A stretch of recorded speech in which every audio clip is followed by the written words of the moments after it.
जय हिंद बच्चों। देखिए, एक क्लास जो है आपके लिए बहुत ही ज़्यादा महत्वपूर्ण होने वाली है, क्योंकि इस क्लास में हम इस परिपथ को हल करेंगे जो आपका क्या है, कक्षा 10 विज्ञान है।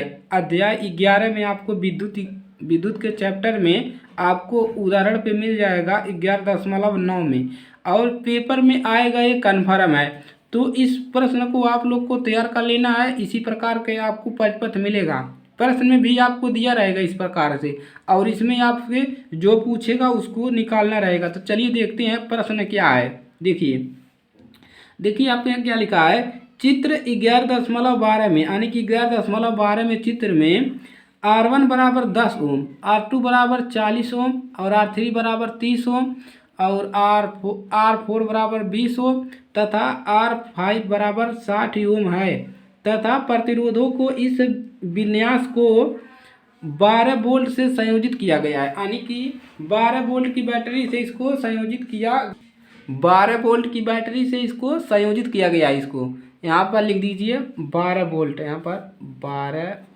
वोल्ट। चलिए, संयोजित किया गया है। अब आपको क्या निकालना है, पहला परिपथ में कुल प्रतिरोध, यानी कि परिपथ में कितने प्रतिरोध है, और दूसरा निकालना है परिपथ में प्रवाहित कुल विद्युत धारा परिकलित कीजिए, कुल विद्युत धारा और कुल प्रतिरोध। तो इसको अच्छे से समझिए, ये आपका 6 नंबर का क्वेश्चन है, तो इसको छोड़ना नहीं है, पूरा हल के करके आना है। देखिए, आपको चित्र में यहाँ पर R1 R3 का मान दर्शाने के लिए नहीं देगा, आपको ऐसे देगा, आपको यहाँ पर लिखना है, मतलब मान लेना है कि R1 का मान इतना है, R2 का मान इतना है। तो चलिए, आपको भी देखिए प्रश्न में दिया रहेगा, लेकिन जब आप हल करेंगे तो आप इसको एक बार ज़रूर बनाइएगा ताकि अच्छे से समझ में आए। चलिए अब हल करते हैं इसको। देखिए,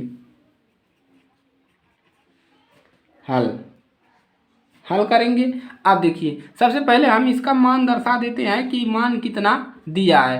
R1 का मान कितना दिया है, देखिए यहाँ पर दिया है 10 ओम इसका मान, और इसका मान देखिए कितना दिया है, 40 ओम, और R3 का मान दिया है, इसका मान 30 ओम, और R4 का मान कितना दिया है, इसका मान दिया है 20 ओम, और R5 का मान दिया है 60 ओम, इसका मान दिया है 60 ओम दिया है। चलिए, आपको इस प्रकार से दर्शा सकते हैं जो जो मान दिया है।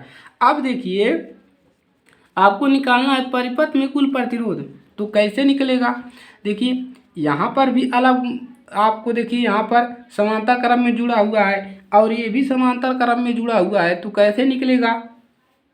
ये बैटरी आपका लगाया गया है, यहाँ पर 1 एम्पीयर लगाया गया है नापने के लिए, और देखिए ये किस क्रम में जुड़ा है। देखिए, यहाँ से गया, देखिए 3 भागों में टूट रहा है, यानी कि एक ही लाइन में नहीं जुटा हुआ है, अलग अलग में जुटा हुआ है। और यहाँ पर भी तो एक किस क्रम में है, समांतर क्रम में जुटा हुआ है। तो चलिए, अब समांतर क्रम में जुटा है तो कैसे प्रतिरोध निकालेंगे, कुल प्रतिरोध कैसे निकलेगा। देखिए, R1 और R2 को समांतर क्रम में जोड़ेंगे, और इसको भी समांतर क्रम में जोड़ेंगे, और उसके बाद दोनों को क्या करेंगे, हम श्रेणी क्रम में जोड़ देंगे, तो हमारा हल हो जाएगा। चलिए, क्या लिखेंगे, देखिए यहाँ पर लिखेंगे R1 और R2 को समांतर क्रम में जोड़ने पर, तो लिखिए R1 का मान R2 को समांतर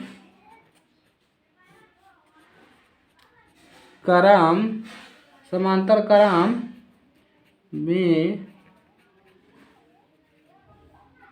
जोड़ने पर, R1 और R2 को समांतर क्रम में जोड़ दीजिए। तो यहाँ पर क्या लिखोगे, 1/R1, 1/R1 क्या। अब चलिए फार्मूला लगाइए। देखिए, हमको 2 बार जोड़ना है, तो हम इसको क्या कर दें, R डैश कर दें। अब सूत्र लिखिए, क्या होता है, 1 बटा में R1 प्लस 1 बटा में R2, 2 ही जोड़ना है तो ऐसे लिख देंगे। अब चलिए, मान रखिए 1 बटा में R1 का मान कितना है, देखिए यहाँ से 10 ओम, और R2 का मान कितना है, 40 है। एलसीएम लेंगे, कितना मिलेगा, 40 मिलेगा। इसमें लगाएंगे, भागा लगाएंगे, 4 बढ़ जाएगा, गुणा करेंगे 4 मिलेगा, यहाँ पर 1 मिलेगा। और देखिए इसको काटेंगे, 5/40 है, 5 1 5, 8 5 40 है। तो यहाँ पर क्या मिल गया, R डैश का मान कितना मिल गया, 40 मिल गया। अब देखिए पहला वाला जुट गया। देखिए, पहला वाला जब जुटेगा तो देखिए क्या हो गया है, देखिए यहाँ पर बैटरी लगा है, यहाँ पर देखिए इस प्रकार से इसको अच्छे से समझिए कैसे जुट रहा है। देखिए हाई वाला जुट गया तो एक लाइन में हो गया, इस प्रकार से हो गया, कितना आया 8 ओम आया। देखिए जब हमने इसको जोड़ लिया समांतर क्रम में तो एक सीधी लाइन में हो गया, इस प्रकार से हो गया। अब देखिए जब हम इसको जोड़ेंगे तो क्या होगा, अब देखिए अब यहाँ से क्या लिखेंगे कि R3 R4 और R5 को समांतर क्रम में जोड़ने पर इसी प्रकार तो लिखेंगे इसी प्रकार R3, R4 तथा R5 को समांतर क्रम में या पार्श्व क्रम में समांतर क्रम में जोड़ने पर तो जोड़ी, चलिए वही फार्मूला लगा दीजिए। 1/में R डैश माने हो तो यहाँ पर R डबल डैश कर दीजिए ताकि अलग अलग दिखे। 1/में R1 प्लस 1/में R2 प्लस 1/में R3। अब क्या करिए, मान रखिए 1/में R1 का मान देखिए 30 है, वहाँ से देखिए, और प्लस R2 का मान कितना है 20 है, R3 का मान कितना है 60 है। तो कितना एलसीएम इनका मिलेगा, एलसीएम मिलेगा 60। भागा लगाएंगे 30 दूना 2 बार जाएगा, 2 का गुणा यहाँ पर करेंगे 2 प्लस 20 तिहाई 60, 3 मिलेगा प्लस 1 मिलेगा।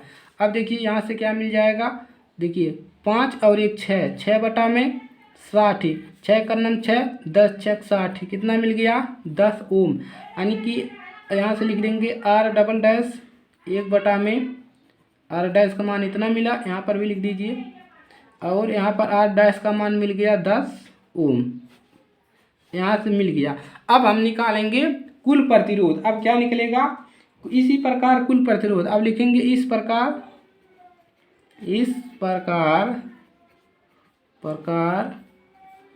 कुल प्रतिरोध है। अब देखिए जब हमने इसको भी जोड़ लिया समांतर क्रम में तो कितना मिल गया 10 ओम मिल गया, यानी कि ये सिंगल मिल गया। इस प्रकार से देखिए यहाँ पर मिल गया, इस प्रकार से कितना मिल गया 10 ओम। अब बताइए, अब ये क्या है, एक ही क्रम में जुड़े हुए हैं, देखिए एक ही लाइन में जुड़े हुए हैं। यहाँ से देखिए धारा जा रहा है, एक ही लाइन में जुड़े हुए हैं, तो किस क्रम में जुड़े हैं, श्रेणी क्रम में अब जुड़ गए हैं। ऐसे नहीं देखेंगे यहाँ से यहाँ तक, नहीं नहीं नहीं, एक क्रम में जुड़े, देखिए एक ही लाइन में जुड़े हैं, एक ही लाइन में, तो ये किस क्रम में है, श्रेणी क्रम में। तो कुल प्रतिरोध कितना मिलेगा, R बराबर, देखिए R बराबर मिल जाएगा, एक कितना मिला है R डैश मिला है, R dash plus R double dash, वह R1 R2 जोड़ रहे हैं। तो देखिए क्या मिलेगा, R डैश का मान कितना मिला है, R डैश का मान देखिए ऊपर 8 मिला है 8 ओम, प्लस R डबल डैश का मान 10 ओम। अब यहाँ से कितना मिल जाएगा 10 18, R बराबर कितना मिल गया 18 ओम। पहला वाला आपका लग गया, पहला वाला क्या हो गया, लग गया। यहाँ पर आप ए भी लिख सकते हैं, क्या लिख सकते हैं, ए लिख सकते हैं इस प्रकार से। चलिए अब दूसरा निकालेंगे, परिपथ में प्रवाहित कुल विद्युत धारा। अब देखिए कुल विद्युत धारा आराम से निकाल लोगे क्योंकि आपको प्रतिरोध पता चल गया। ये नहीं बनाना है आपको, इसको मत बनाइएगा, इसको समझाने के लिए बनाया है, यही बनाना है। देखिए कुल प्रतिरोध निकल गया, अब हम धारा आसानी से निकाल सकते हैं। तो लिखेंगे बी वाला, कुल विद्युत धारा, कुल विद्युत धारा, कुल विद्युत धारा कैसे निकलेगा, आई बराबर क्या होता है V/R होता है। कहाँ से होता है, ओम के नियम से, ओम के नियम से। ओम से नियम क्या होता है, R बराबर V/I होता है। तो I को पक्षांतर करते हैं तो V/R मिलता है, यही होता है। तो ओम के नियम से लिख दीजिए। तो विभवांतर कितना है, यानी कि वोल्ट कितना है आपका, देखिए यहाँ पर 12 वोल्ट की बैटरी है, वोल्ट कितना है 12 वोल्ट। तो चलिए यहाँ पर कितना रखेंगे, यहाँ पर रखेंगे 12, और इसका मान कितना मिला है 12 वोल्ट, अब बटा में R का मान 18 ओम। अब चलिए आई बराबर इतना मिल गया, भागा लगाइए, 18 का भागा करेंगे 12 में, दशमलव लगाएंगे, 1 0 बढ़ जाएगा। अब देखिए कितनी बार जाएगा, 6 बार, 8 छक 48 है, और 6 बार जाएगा, देखिए कितनी बार जाएगा। अब देखिए 8 कितना मिलेगा, 8 छः 48 के 8 और 6 का नम 6 और 6 4 10 कितना मिल गया, इतना मिल गया। घटाएंगे 2 मिलेगा, यहाँ पर 1 मिलेगा, फिर यहाँ पर 120 हो जाएगा, कितना मिलेगा 6 6। अब यहाँ पर क्या लिखोगे, आई बराबर लिख दोगे 0 कितना मिल रहा है 6 6 मिल रहा है, तो एक अंक बढ़ा के लिखोगे 6 और इसको 7 कर दोगे 7। धारा का मात्रा एम्पियर। इस प्रकार से आपको प्रश्नों को लगाना है, कोई दिक्कत नहीं होगा। तो यहाँ पर आपका जो है प्रश्न कंप्लीट होता है, 2 आपको निकाल लेते हैं। तो ये आपके 6 नंबर या 7 नंबर में पूछेगा, तो इसको तैयार कर लीजिएगा। देखिए करना क्या है, पहले इसको और इसको, देखिए इसको एक बार समांतर क्रम में जोड़ना है, फिर इसको भी समांतर क्रम में जोड़ लेना है। तो दोनों को जोड़ने के बाद श्रेणी क्रम में हो जाएगा इस प्रकार से। तो उसको क्या कर देना है, कुल प्रतिरोध निकल जाएगा पहला वाला इस प्रकार से। उसके बाद जब कुल प्रतिरोध निकल जाएगा तो हम धारा आराम से निकाल लेंगे। तो चलिए आज के लिए सिर्फ इतना ही, और अगर ये क्लास अच्छे लगे तो वीडियो को लाइक कर लीजिए और अपने दोस्तों के पास शेयर कर दीजिए, ताकि हर एक बच्चे की मदद हो सके, तो ताकि वो अच्छा नंबर पेपर में ला सके।